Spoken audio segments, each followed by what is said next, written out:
Gloire à Dieu. Ça fait rire un peu quand on regarde l'annonce qui affiche qu'il y a une pause de 5 minutes pour se saluer, puis on est juste moi et ma femme dans le bureau. C'est pas grave, on est là quand même avec vous qui êtes sur Internet. Les membres de l'Église sont sur Internet, puis vous êtes là pour venir nous écouter, pour entendre le message du Seigneur. Vraiment, aujourd'hui, j'ai senti une forte opposition dans ce que l'ennemi essayait de faire pour essayer de me bloquer, pour m'empêcher de livrer le message. Mais le Seigneur est plus que vainqueur. Avec le Seigneur, on fait des exploits, malgré que ça bloque, malgré que ça avance pas, malgré qu'il y a des problèmes, de l'opposition, de la pression. On est là au front pour faire ce qu'on a à faire. Merci, Seigneur. Des fois, on pourrait se décourager puis dire on lâche tout. Mais on veut pas être des lâcheux, on veut être des gens qui persévèrent. Nous ne sommes pas de ceux qui se retirent pour se perdre, mais de ceux qui ont la foi pour sauver leur âme. Amen. C'est ce qu'on veut. On veut plaire au Seigneur. Puis on veut être là pour faire ce que le Seigneur nous demande. Aujourd'hui, on casse un peu notre routine de sujets sur croire Dieu et ses promesses, mais en réalité, toutes les prédications reviennent à croire les promesses de Dieu, les paroles de Dieu. Les paroles de Dieu qui sont écrites dans la Bible, c'est le livre de Dieu, c'est le livre qui nous guide, qui nous conduit, qui nous instruit, qui nous corrige, qui nous ramène dans la vérité. C'est pour ça que peu importe le sujet qu'on parle, on prend des versets de la Bible, ces versets-là, ce sont des puissances de Dieu pour notre salut, pour notre croissance, pour notre bénédiction, pour nos changements. Le Saint-Esprit sert de cela pour nous faire avancer dans le Seigneur, puis nous fortifier. Amen. Aujourd'hui, on va voir un sujet intéressant. C'est un sujet que je veux ramener à tous les ans quand c'est la période de cela. C'est quelque chose qui n'est pas compris dans l'ensemble, dans la majorité des églises, parce qu'aujourd'hui, on se fie plus aux fêtes traditionnelles qu'aux fêtes perpétuelles de Dieu. Puis, je crois qu'il faut être sensibilisé à ce que Dieu nous a donné par ces fêtes perpétuelles, parce qu'il y a un message prophétique que Dieu veut nous donner. Le sujet qu'on regarde aujourd'hui, on va parler de la fête de Pâques. On va voir là-dedans que c'est une action de délivrance de Dieu. C'est Dieu qui a fait quelque chose de précis à la journée de Pâques dans le but de délivrer. Puis c'est pas arrivé juste une fois, on va le voir aujourd'hui. La fête de Pâques fait partie des fêtes perpétuelles de Dieu. Quand Dieu a institué ces fêtes-là, c'est sûr qu'il les a enseignés dans le contexte de la loi parce qu'il s'était choisi un peuple pour le représenter, puis ce peuple-là devait être ceux qui observent ce que Dieu a dit afin que toutes les nations voient et croient ce que Dieu a dit. Puis une des fêtes, parce qu'il y en a plusieurs fêtes que Dieu a instituées, puis Dieu a précisément, on va le voir un peu plus tard, dit que c'est des fêtes perpétuelles qui devraient être célébrées dans ce monde tous les ans, jusqu'à temps qu'il n'y en ait plus d'années. Autrement dit, tant qu'on va être ici sur la terre, puis ça sera nos descendants, puis nos descendants des descendants qui continueront à célébrer la fête de Pâques, parce que c'est important. Elle était célébrée, cette fête-là, parce qu'elle a été instituée le 14 du mois de Nissan. Puis ça, c'était dans le calendrier lunaire des Juifs. Les Juifs ne suivaient pas le même calendrier, puis un des mois, c'était au printemps, c'était à cette période-ci de l'année. Puis à chaque année, c'est différent parce que le calendrier, il est pas synchronisé avec notre calendrier solaire. C'est un calendrier plus basé sur la lune, les nouvelles lunes. Puis à chaque nouvelle lune, c'est un nouveau mois. Puis tout était quand même là comme synchronisé pour reconnaître quelle date que c'était, le 14 de Nissan, pour eux. Puis à chaque année, le 14 de Nissan, ils devaient célébrer la fête de Pâques. Cette année, la fête de Pâques, vu que ça ne tombe pas toujours dans le même calendrier que nous, ça tomberait cette année le 8 avril, qui est la journée de la fête de Pâques. Ça commence le 8 avril, puis ça dure une semaine, cette fête-là, parce que la fête de Pâques est suivie de la fête des pains sans levain, qui dure une semaine. Fait que il y a un 8 jours là, qui est là, que chaque année, le 14 de Nissan, mais pour nous, cette année, ça tombe le 8 avril. Ce qui est différent d'avec la fête de la religion catholique, qu'il y a présentement dans le calendrier canadien, puis pas mal dans le calendrier mondial. La fête de Pâques, c'est pas la fête de Pâques de Dieu, celle qui est célébrée dans le monde. Mais on veut revenir à ce que Dieu a dit comme étant la fête de Pâques. La vraie journée que Dieu a opérée, c'est miracle, parce qu'il a opéré des délivrances à cette journée-là.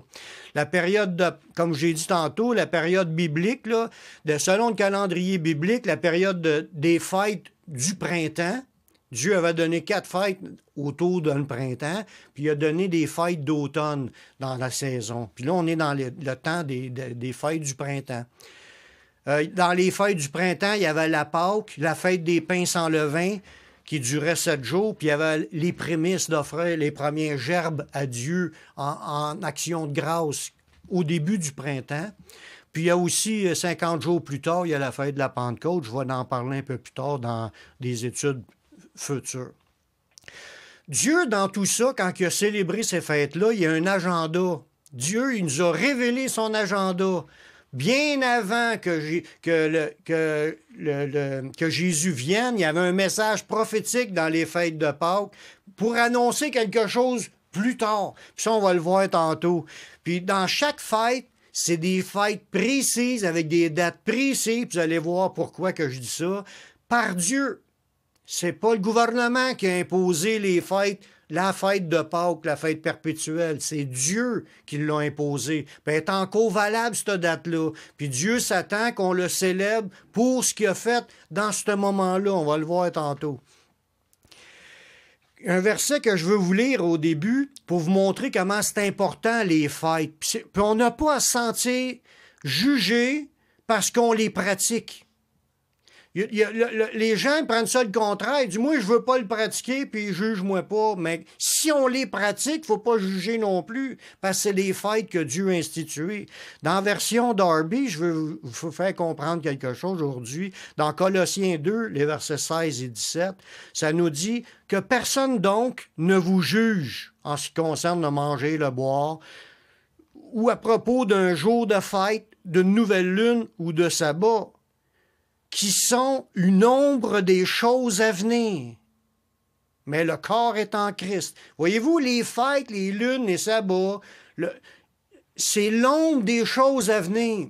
Ça veut dire que Dieu, il y avait un message dans ces fêtes-là, dans ces lunes-là, dans ces sabbats-là, qui sont une ombre les choses à venir. Ça veut dire que les choses à venir étaient les plus importantes, étaient les réelles choses. Fait que, en réalité, les fêtes annonçaient un message de dire qu'il va se passer de quoi de spécial cette journée-là, plus tard.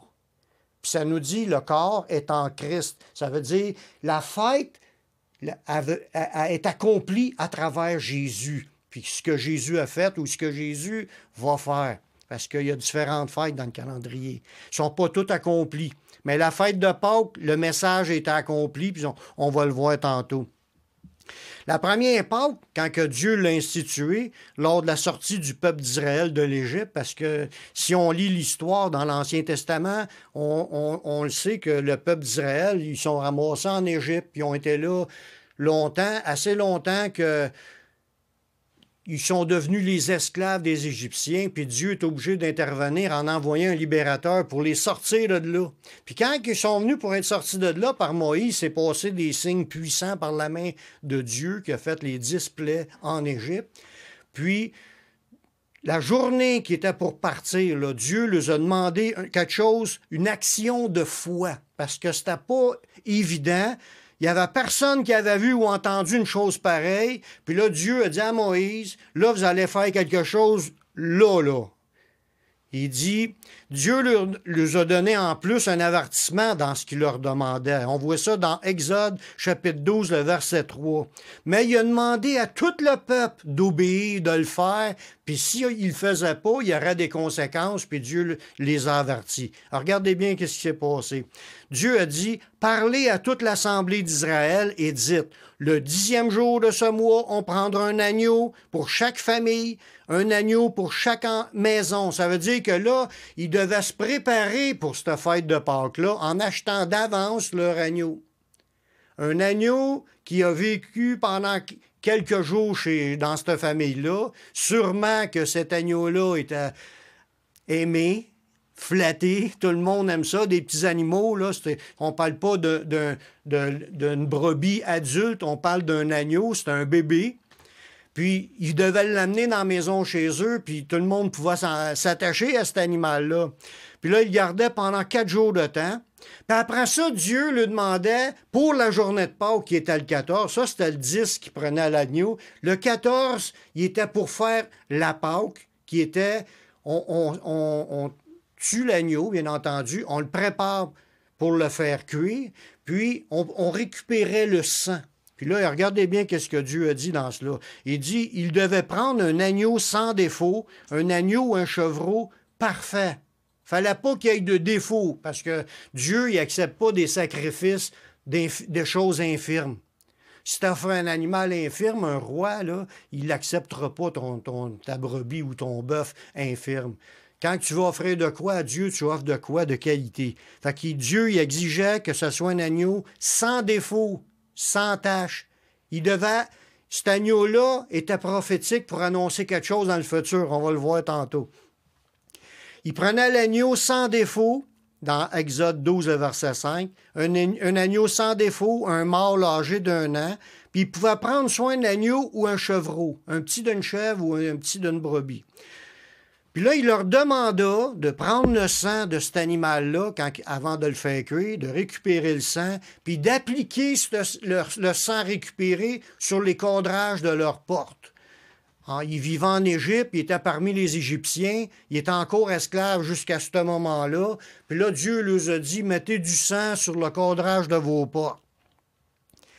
Fait que là, le fait d'appliquer le sang, mais c'est un geste d'obéissance, parce que c'est Dieu qui a demandé au peuple d'Israël de le faire. Puis il a dit, je vais m'en en venir là-dessus tantôt, il a dit à tout le monde, pratiquez cela, faites-le, là, parce que là, c'est important que vous le faites, cet acte d'obéissance-là. C'est même salutaire. Comment est-ce que Dieu leur a demandé que chaque maison devait l'appliquer? Dans Exode 12, le verset 7, on prendra de son sang, on la mettra sur les 2 poteaux et sur le linteau de la porte des maisons où on le mangera. Puis là, les gens devaient faire cuire l'agneau, puis le sang, il avait été mis sur ses cadrages, puis là, ils faisaient cuire l'agneau, puis ils devaient le manger. Il y avait toute une petite procédure à faire, mais c'était en réalité le début d'une nouvelle fête qui était la fête de Pâques. On va comprendre aussi pourquoi on appelle ça Pâques. Je continue avec cela. Le sang de l'agneau de la Pâques, mais leur permettait d'être épargnés du jugement de Dieu contre les faux dieux de ce monde. Parce que Dieu, quand il est venu pour faire la 10e plaie d'Égypte, là, il leur a dit, préparez-vous, mettez le sang, mangez l'agneau. Là, je m'en viens pour juger les dieux de l'Égypte, les dieux de ce monde. Parce que les gens se confient dans leur Dieu, puis s'opposaient à l'Éternel, Dieu a tranché. Là, Dieu, il s'est dit, je vais voir lesquels qui vont marcher par la foi, puis qui vont obéir en mettant le sang sur le cadrage de leur porte, puis faire ce que je leur demande. Fait que tous ceux qui ont eu la foi, ils l'ont fait, les autres l'ont pas fait.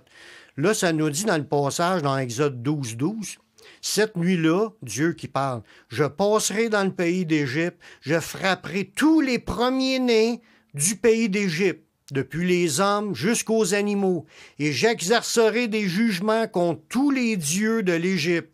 Il dit, je suis l'Éternel. Voyez-vous, dans ce passage-là, Dieu voulait comme régler le cas des faux dieux. Il voulait que le monde tranche quel Dieu qui voulait suivre. Tu veux te suivre l'Éternel, tu vas obéir à l'Éternel. Si tu obéis à l'Éternel, tu vas mettre du sang sur le cadrage de ta porte. Puis les autres qui se disent, boah, c'est qui ça l'Éternel? Puis moi j'ai mes dieux, puis blablabla. Mais Dieu, cette journée-là, il a tranché. Il a donné un avertissement. Tous les Égyptiens auraient pu le faire aussi. Sûrement qu'ils étaient conscients de ce que Dieu exigeait, de manger un agneau puis d'avoir du sang sur le cadrage. S'ils auraient obéi, il n'y aurait rien arrivé. Mais ils n'ont pas été sous la protection de Dieu puisqu'ils ne l'ont pas fait. Puis ça nous dit que les familles dans l'Égypte, toutes les maisons, ils ont perdu le premier-né de leur famille. Ils sont morts. par un ange de l'Éternel qui a passé dans le pays puis qui a fait un jugement. On voit là-dedans comment est-ce que c'était pas drôle dans ces temps-là. Puis on voit aussi qu'on n'est pas seul à avoir vécu des moments difficiles dans notre vie. Fait que ceux qui n'avaient pas mis du sang sur leur cadrage, ils ont perdu un membre de leur famille. Ils ont reçu le jugement de Dieu qui avait été annoncé. Les autres, c'est le contraire. Ils ont mis du sang, ils ont été protégés par Dieu. La protection de Dieu était pourvue par le sang de l'agneau qui était sur le cadrage des portes. Ceux qui mettaient le sang, mais ça leur permettait de conserver la vie. En Exode 12, 13, ça dit, c'est Dieu qui parle, « Le sang vous servira de signe sur les maisons où vous serez. Je verrai le sang, puis je passerai par-dessus vous. Il n'y aura point de plaie qui vous détruise quand je frapperai le pays d'Égypte. » Voyez-vous, la sécurité, la protection, le salut était sous le sang. Si tu avais mis le sang sur le cadrage de porte de ta maison, tu étais protégé par Dieu, puis Dieu passait par-dessus.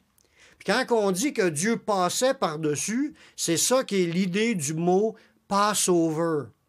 Passover, qui veut dire en français, c'est un mot qui est un peu... Nous, en français, ça ne dit pas grand-chose. Il faut comprendre l'histoire pour l'attribuer. Pâques. Le mot Pâques veut dire passer par-dessus. Fait que Dieu a passé par-dessus, puis il a épargné les gens dont le sang était là sur les cadrages de porte. Ils n'ont pas reçu, malgré qu'ils étaient là, le jugement de Dieu dans leur famille parce qu'ils étaient sous la protection du sang de l'agneau. C'est extraordinaire. Mais quand Dieu a institué cette fête-là, il y avait un plan, il y avait un agenda. La date était précise, puis l'événement qu'on devait obéir à cela, dans ce temps-là, était très important parce que c'est une question de vie ou de mort. Dieu voulait que ce message se perpétue parce que quand que là, l'ange a passé, le peuple juif, ils ont été protégés parce qu'ils ont obéi. Ils ont démontré qu'ils avaient la foi en Dieu, puis tous ceux qui ne l'avaient pas fait, ils ont été sur le jugement. La plaie était si terrible parmi les Égyptiens qu'ils ont dit aux Juifs qui étaient esclaves dans cette période-là, ils leur ont dit « Sortez d'ici, dépêchez-vous, puis on veut que vous en alliez. On a par-dessus la tête des jugements de Dieu. On le sait que Dieu est avec vous, puis tout ça. » Tout ça, ça découle de l'idée que Dieu s'est révélé, puis les gens y ont cru. Ils ont dit « Sortez ». Ils ont cru que Dieu était avec eux. Puis ils ont sorti, puis c'est là qu'a été leur délivrance. Fait que la journée de Pâques, c'est une journée pour sortir à la hâte. C'est une délivrance de l'Éternel. Autant qu'ils étaient protégés du jugement, mais en plus de ça, ils ont été libérés de leur esclavage. Ils ont été chassés de l'Égypte, puis ils sont partis à la hâte. Dieu les avait avertis, vous allez partir à la hâte. Puis ils sont partis à la hâte. Puis ça a permis au peuple juif d'être délivré. C'est pour ça que Pâques, c'est une action de délivrance de Dieu. C'est la délivrance de Dieu, cette journée-là. Dieu voulait que ce message-là se perpétue, puis que tout le monde le sache, de père en fils, de génération en génération. C'est pour ça qu'il a institué cette journée de fête-là comme une fête perpétuelle, qui devait être perpétuée au siècle des siècles, des siècles, des siècles. Il n'est pas question d'arrêter cela. C'est un jour grandiose de la manifestation de la puissance de Dieu. Dans Exode 12, le verset 14, ça nous dit « Vous conserverez le souvenir de ce jour. » Parce que quand Dieu fait de quoi, là, on a tout intérêt à s'en rappeler, puis même à se réjouir. Dieu veut qu'on se réjouisse et qu'on le remercie en toutes choses. Il dit, vous conserverez le souvenir de ce jour, puis vous le célébrerez par une fête en l'honneur de l'Éternel, puis vous le célébrerez comme une loi perpétuelle pour vos descendants. Voyez-vous, Dieu, dans son plan, c'est qu'on puisse s'en rappeler. Puis ça fait 4000 ans de cela environ. On s'en rappelle. On le sait. On est au courant. On a entendu parler, parce que le peuple juif en avait eu la mission de perpétuer cette fête-là. Mais qu'est-ce que cette fête-là nous annonce aujourd'hui pour nous? Parce que nous, on ne fait pas partie du peuple juif. On n'a pas été de ceux qui ont été délivrés. Sauf qu'on le sait que cette journée-là, il s'est passé quelque chose de spécial. Nous, on n'est plus dans l'ancienne alliance, on est maintenant dans la nouvelle alliance avec Jésus. Par contre, ce qu'on a vu, tantôt j'en ai parlé, c'est que les fêtes perpétuelles de Dieu, c'est des fêtes annoncées par Dieu dans le but que Dieu révèle son plan. C'est que les fêtes annoncent quelque chose de futur. C'est des messages prophétiques. Puis la vraie fête a pour but Jésus. Tout est pour concerner autour de Jésus, le Messie. On va le comprendre dans la suite. On l'a vu tantôt dans Colossiens 2,17 que les fêtes, c'est un nombre des choses à venir. Ça veut dire, il y a de quoi qui s'en vient. Ça annonce quelque chose dans le futur. C'est prophétique. Puis c'est toute la révélation des fêtes sont en Jésus. On va arriver un peu plus tard, comme 1500 ans plus tard. Fait que les Juifs n'ont jamais lâché de fêter leurs fêtes perpétuelles parce que ça annonce des choses futures. 1500 ans plus tard, il y a un dénommé Jean-Baptiste. Lui, il est envoyé par Dieu. Dieu l'a envoyé pour prêcher la repentance, puis dire à tout le monde, le royaume de Dieu y est proche. Le royaume des cieux s'est approché. Repentez-vous, croyez à la bonne nouvelle. Puis là, il annonçait à quelqu'un qui sera plus grand que lui, qui viendrait, puis qu'il annoncerait le salut, puis que les gens seraient sauvés. Sa mission à Jean-Baptiste, c'était pour révéler le Messie. Mais lui, il ne comprenait pas tout. Il avait juste comme des idées là-dessus. Il connaissait l'ancienne alliance, il connaissait la loi, il était sous la loi, mais il y avait le Saint-Esprit avec lui, puis il comprenait les choses de Dieu. Jean-Baptiste, il avait été averti que celui sur qui tu verras l'Esprit, le Saint-Esprit descendre comme une colombe puis atterrir sur lui, ça sera lui qui sera venu pour nous baptiser du Saint-Esprit et de feu. Fait que Jean-Baptiste, il baptisait les gens. Il disait aux gens de se repentir, puis là, Jésus est arrivé, il a baptisé Jésus, puis il a vu le Saint-Esprit descendre sur Jésus. Là, il était témoin du message qui avait été annoncé à Jean-Baptiste pour dire, celui que tu vas le voir, la colombe tomber sur lui, c'est lui qui baptise d'Esprit Saint de feu, c'est lui le Messie, c'est lui le sauveur du monde. Il savait, mais il était là pour le révéler. Jean-Baptiste, il a vu descendre sur Jésus le Saint-Esprit, la colombe. Puis il est venu, puis là, il a commencé à prêcher que Jésus, c'était l'agneau de Dieu. Le Messie qui était venu pour ôter le péché du monde. On voit ça dans Jean au chapitre 1, verset 29. Ça nous dit que le lendemain, Jean-Baptiste, il vit Jésus venant à lui, puis il lui dit, « Voici l'agneau de Dieu qui ôte le péché du monde. » Il est en train de révéler que Jésus était l'agneau de Dieu. Mais où est-ce qu'il a pris ça?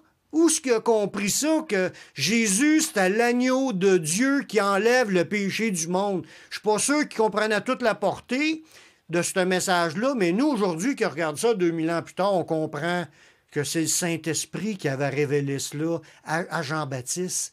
Puis Jean-Baptiste se basait sur des écrits prophétiques de l'Ancien Testament qui annonçaient que le Messie, l'agneau, viendrait pour prendre les péchés du monde. On voit ça dans Isaïe 53, les versets 7 et 8. Dans le Isaïe 53, si vous allez lire ça au complet, ça nous parle de Jésus. Direct. Ça annonce Jésus, puis ça parle de Jésus dans ce qui était pour sa manière d'être, sa manière de se présenter, puis aussi sa mission, ce qu'il serait venu faire. Puis regardez bien ces deux versets-là, au verset 7 et 8. « Il a été maltraité et opprimé. Il n'a point ouvert la bouche.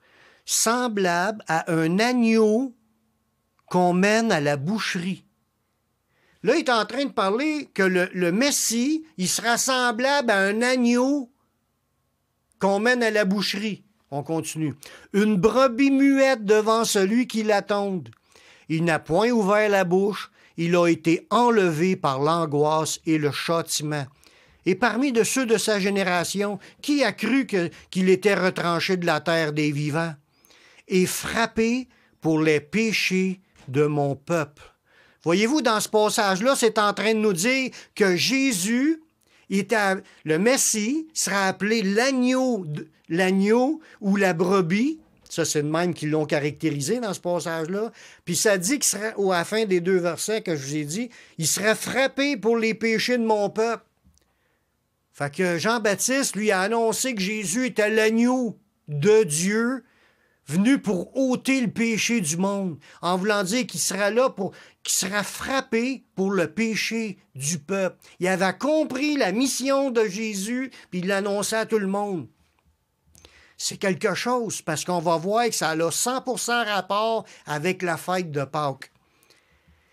Jésus, c'est pour ceux qui ne le savent pas, il a été mis à mort la journée de la fête de Pâques de Dieu, le 14 de Nissan.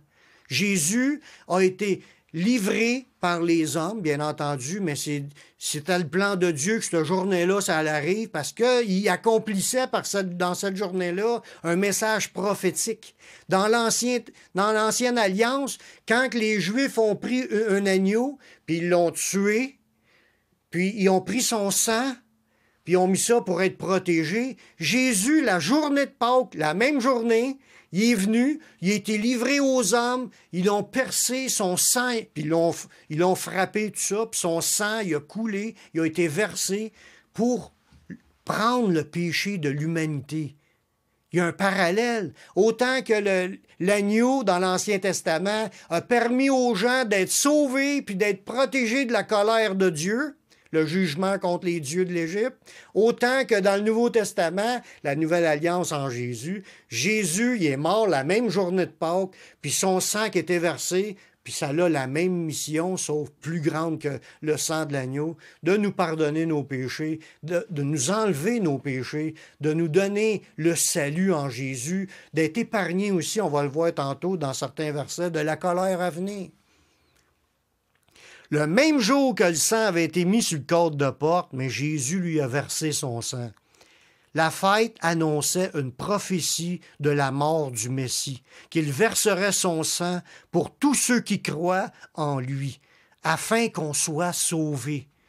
Autant dans l'Ancienne Alliance, quand ils ont pris le sang de l'animal et l'ont mis sur le cadrage de porte, c'est un acte de foi. C'est la première fois de leur vie qu'ils voyaient ça. Ça n'avait jamais venu à l'idée à personne de prendre du sang, de mettre ça sur le cadrage pour être protégé. Mais là, ils l'ont fait parce que Dieu le dit. Ils ont obéi. Ils ont fait un pas de foi. Puis ça les a sauvés de ce jugement-là. Ils ont eu la vie conservée. Mais c'est la même chose avec le sang de Jésus qui a été versé afin que quiconque croit puisse obtenir le pardon et la vie éternelle. Amen. L'apôtre Pierre nous rappelle que notre rachat, parce que quand tu es un enfant de Dieu, pas quand tu l'étais enfant de Dieu. Avant, on n'était pas des enfants de Dieu. On était des créatures de Dieu, mais on n'était pas tous ses enfants. Mais on devient enfant de Dieu quand on donne notre vie au Seigneur. On accepte le Seigneur pour notre Sauveur. On croit que son sang a été versé pour purifier nos péchés. On l'accepte dans notre vie. On fait le pas de foi. On devient enfant de Dieu. On devient racheté. C'est comme si Dieu nous achète. À partir du moment qu'on reconnaît que le Messie, il a versé son sang pour pardonner mes péchés, puis que je le confesse, je le crois, je le confesse, puis je veux que ça soit pour moi, mais ta vie, elle va changer. Il te rachète. C'est comme si à partir de ce moment-là, il t'a pardonné, puis maintenant, tu lui appartiens. Il t'a racheté. Il m'a racheté. Il a racheté tous ceux qui croient en lui. Dans 1 Pierre 1, 18 à 20, ça nous dit... Sachant que ce n'est pas par des choses périssables, par de l'argent ou de l'or, que vous avez été rachetés. Ce n'est pas des choses de ce monde qui nous ont rachetés pour être sauvés, de la vaine manière de vivre qu'on avait hérité de nos pères, mais c'est par le sang précieux de Christ. C'est le sang précieux de Jésus qui nous a rachetés. Le sang de l'agneau de Dieu qui est venu pour enlever le péché du monde. C'est par son sang qu'on a été rachetés. Puis là, ça continue. Il dit comme d'un agneau sans défaut et sans tache. Il fallait que le Messie soit sans défaut et sans tache. Comme la brebis dans l'Ancien Testament, il prenait un animal parfait, sans défaut, sans infirmité. Il fallait que ça soit un animal parfait. C'est un symbole pour annoncer que le Messie qui viendra nous racheter serait lui aussi, sans défaut, sans tache, sans péché. Puis la Bible nous le dit, Jésus il était tenté en toutes choses sans commettre de péché. C'est le seul qui l'a fait, en fin de compte, d'être sans péché. Puis c'est pour cela qu'il pouvait nous racheter. Parce que si lui-même en aurait fait des péchés, mais il serait racheté lui-même dans le jugement. Mais vu qu'il n'a pas fait, il était peu, sans tache, ni ride, ni rien de ça. Mais là, il peut nous racheter. Puis son sang, son sacrifice est agréé de Dieu parce qu'il a accepté, Jésus a accepté de mourir à notre place. Nous, à cause de nos péchés, la Bible a dit que le salaire du péché, c'est la mort. Mais Jésus a accepté de subir la mort, même s'il n'avait pas fait de péché. Mais il a décidé de prendre les péchés de l'humanité, les prendre sur lui, même si lui n'avait pas fait, puis il a expié les péchés. Maintenant, quiconque veut croire en son sacrifice peut être pardonné. C'est ça que ça dit dans Jean 3,16. Car Dieu a tant aimé le monde, il a donné son Fils unique, afin que quiconque croit en lui ne périsse point, mais qu'il ait la vie éternelle. Fait que si tu crois au Seigneur, tu l'acceptes, tu dis au Seigneur, moi je suis pécheur, mais toi tu n'as rien fait, mais tu as versé ton sang pour moi. Si tu comprends ça, qu'il est l'agneau de Dieu, qui est venu pour enlever nos péchés, puis particulièrement pour moi, il a enlevé mes péchés, puis il va enlever vos péchés. Si vous le croyez, puis vous le saisissez, vous allez être pardonné de vos péchés. Puis il vous rachète. Il dit, vous avez été rachetés par le sang précieux de Christ, comme d'un agneau, sans défaut et sans tache. Puis il était prédestiné depuis la fondation du monde, puis il était manifesté. Voilà 2000 ans. Il est venu, puis il l'a accompli. Mais il était prédestiné. Ça veut dire que dans le plan de Dieu, c'était déjà prévu que Jésus était pour expier les péchés la journée de Pâques. Fait que Pâques n'est pas comme qu'on le croit aujourd'hui. Pâques n'est pas la résurrection. Pâques est la crucifixion. Jésus a été crucifié la journée de Pâques. Puis aujourd'hui, on suit une mentalité qui est une évolution des pensées, mais Pâques, c'est le 14 de Nissan. Puis pour cette année, c'est comme si ça aurait tombé mercredi, ça change d'une année à l'autre, la journée du 14 de Nissan. C'est pas toujours le dimanche. Il y a eu une résurrection, Jésus, 3 jours plus tard, oui, mais c'est pas Pâques. Pâques, c'est la crucifixion. C'est ça que Dieu voulait qu'on célèbre, le sacrifice de Jésus, le sacrifice de l'agneau de Dieu. Grâce au sang versé de Christ, nous avons été rachetés. Il a payé par son sang pour qu'on soit rachetés, puis il nous a donné un nouveau départ. On lui appartient, nous sommes pardonnés, et même il nous délivre de la colère à venir. À cause que le sang de Jésus est sur nous, il nous délivre de la colère à venir. Il y a une colère qui s'en vient. Dieu, il n'est pas de bonne humeur. Même si Dieu, il aime tout le monde et il veut sauver tout le monde, il n'est pas de bonne humeur. Ceux qui ne croient pas au Fils n'ont point la vie puis la colère de Dieu demeure sur eux. Il faut absolument réaliser que tu as à être sous le sang de Jésus si tu veux être pardonné puis tu vas aller dans la vie éternelle. Sinon, tu ne pourras pas rentrer. Il faut absolument que tu passes par Jésus. Jésus, c'est la porte. Puis il est aussi le chemin. Il faut que tu ailles à Jésus. Jésus l'a dit, je suis le chemin, la vérité, la vie. Nul ne vient au Père que par moi. Tu n'as pas le choix de passer par Jésus pour aller au Père dans la vie éternelle. Jésus est l'agneau qui enlève tes péchés. Il faut que tu passes par être pardonné et racheté pour que tu lui appartiennes vraiment pour rentrer. Puis ça ne sera pas parce que tu es meilleur que les autres que tu vas rentrer. Ça va être à cause de ta foi. Tu crois que le Messie a payé pour toi, puis tu l'as saisi, maintenant tu vas être sauvé. Merci Seigneur. Dans 1 Thessaloniciens 1,10, ça dit qu'on attend des cieux son Fils, qu'il a ressuscité des morts, Jésus. Jésus était ressuscité 3 jours plus tard. Il nous délivre de la colère à venir. Le fait que tu es sous le sang de Jésus, tu es délivré de la colère à venir, la même chose que dans l'Ancien Testament, s'il avait mis le sang sur les cordrages de porte, il était délivré du jugement contre les dieux de l'Égypte. La colère à venir, elle s'en vient, puis ça va arriver dans pas long, quand Jésus va revenir, vient chercher ses enfants, puis ça nous parle de 7 fléaux qui vont tomber sur la terre, pas les sceaux, les fléaux, ils vont tomber sur la terre pour des jugements sur le trône de la bête, puis tout le monde qui va avoir là. C'est du monde qui n'ont pas participé à l'enlèvement, puis ils sont perdus à tout jamais. Manquons pas le retour du Seigneur. Il n'y a pas deux opportunités. Il y a une seule résurrection des justes. La première résurrection, c'est au retour de Jésus. Les morts vont ressusciter. Nous, on va être enlevés avec eux. Puis là, ça va être le jugement, puis les fléaux de Dieu qui accomplissent la colère de Dieu sur la terre. Faut pas être là. La seule manière d'y échapper, c'est d'être sous le sang de Jésus. Maintenant, vu que le Christ, qui est notre Pâque, a été immolé, parce qu'il est notre Pâque, nous sommes exhortés à vivre cette nouvelle vie en faisant disparaître ce qui est de notre ancienne vie. Dans 1 Corinthiens 5,7, ça nous dit « Faites disparaître le vieux levain, afin que vous soyez une pâte nouvelle, puisque vous êtes sans levain, car Christ, notre Pâque, a été immolé. » Voyez-vous, Christ, c'est notre Pâque. Autant que l'agneau dans l'Ancien Testament était l'agneau de leur Pâque, nous, notre Pâque, c'est le Seigneur Jésus-Christ. C'est le Seigneur Jésus-Christ qui est l'accomplissement de la prophétie de la journée de Pâques, de ce sacrifice-là. Il l'a accompli, puis il y en a le titre, on le voit dans ce passage-là. Depuis 2000 ans, la fête de Pâques prend le vrai sens voulu par Dieu.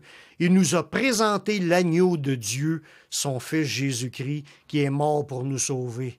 Ça fait 2000 ans que le message de l'Évangile est annoncé, que Dieu donne une grâce. On ne dira pas qu'il donne une chance, là. Il donne une grâce de qu'on puisse se repentir, arrêter d'être incrédule puis rebelle, arrêter de suivre des faux dieux, mais se tourner vers le véritable Dieu, Dieu le Père, le Seigneur Jésus-Christ, qui est Dieu aussi, c'est Dieu le Fils, de se tourner vers lui pour recevoir que son sang soit sur nous, puis qu'on puisse être racheté. Je vous laisse un dernier verset. On est encore aujourd'hui exhorté par la parole à célébrer la fête de la Pâque. La Bible elle nous le dit qu'il faut continuer à la célébrer dans le Nouveau Testament. La Pâque qui est le vrai sens, Passover, que Dieu passe par-dessus nous, le jugement passe par-dessus nous, parce que le sang est sur nous. Puis il nous demande de le célébrer d'une manière pure et vraie. Regardez le dernier passage que je vous donne, 1 Corinthiens 5,8. Ça nous dit « Célébrez donc la fête ». Voyez-vous, il n'y a pas un arrêt des célébrations des fêtes de l'Ancien Testament. Ça nous dit dans le Nouveau Testament de la célébrer, la fête de Pâques. C'est une chose qui était pratiquée parmi les premiers disciples. Puis il faut arrêter de suivre les fêtes du monde, mais observer ou croire ou réaliser, commencer, que la vraie fête de Pâques de Dieu, celle qui est perpétuelle, celle qui nous est demandée de célébrer, c'est la fête du 14 de Nissan, qui tombe pour nous mercredi. Il dit, célébrez donc la fête, non avec du vieux levain, non avec un levain de malice et de méchanceté, mais avec les pains sans levain, de la pureté et de la vérité. Voyez-vous, Dieu nous appelle à marcher dans la vérité, qu'on arrête de croire des mensonges, qu'on arrête de s'attacher à des fausses choses qui sont données aujourd'hui par l'évolution de la religion. Il faut revenir aux vraies choses, les fêtes de l'Éternel. Je vais faire une prière avec vous. Si vous n'avez pas encore accepté Jésus-Christ comme votre sauveur personnel, vous voulez être sauvé, vous voulez être pardonné, vous voulez que le sang de Jésus soit sur vous, vous en avez l'occasion maintenant de l'accepter pour le recevoir. Faites cette prière avec moi. Père, je reconnais que je suis un homme pécheur. Je reconnais que je suis perdu. Mais je sais que Jésus-Christ, il est mort sur la croix. Il a versé son sang pour que je puisse être pardonné. J'accepte Jésus comme mon sauveur, comme mon Seigneur. Prends ma vie, je te la donne. Je veux te suivre, je veux te servir tous les jours de ma vie. Et donne-moi ton Saint-Esprit pour qu'il me conduise dans la voie de la vie éternelle. Amen. Si tu as fait cette prière, sache que Dieu l'a entendu. Puis continue à la faire. Continue à donner ta vie au Seigneur chaque jour.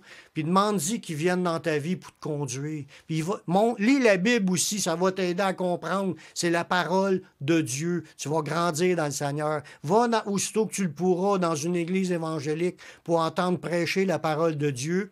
Puis va aussi sur mon site, publicationévangélique.com. Tu vas trouver une foule d'enseignements qui vont t'aider à grandir spirituellement. Puis ils vont faire de toi un disciple. Je vous remercie d'avoir été là. Que le Seigneur vous bénisse abondamment. Amen.